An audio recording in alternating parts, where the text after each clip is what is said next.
কোরআনে কারীম থেকে কোন ব্যক্তি যদি একটা হরফ পড়ে, কয়টা হরফ বলেন?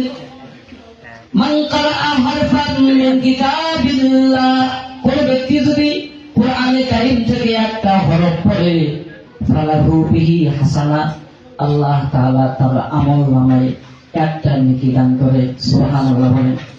ওয়াল হাসানাতু বিআশরি আমসালিহা, আল্লাহর পয়গম্বর বলেন একটা নেকিকে আল্লাহ তাআলা 10 গুণ বাড়ায়া দিবেন। সুবহানাল্লাহ বলেন।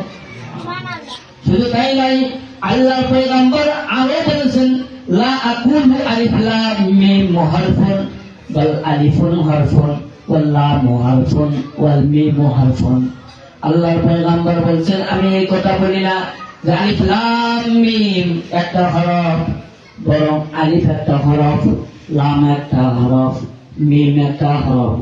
এই হিসেবে কোন ব্যক্তি যদি শুধু আলিফ লাম মিম পড়তে দেরি, তার আমলনামায় 30টি নেকি জমা হতে দেরি হবে না।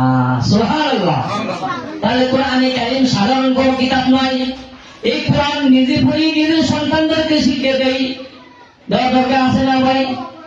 নিজের সন্তান যদি হাফেজ বানান, ও ভাই নিজের পরিবারে নিজের একটা সন্তানকে যদি কোরআনের হাফেজ বানান, হাসরের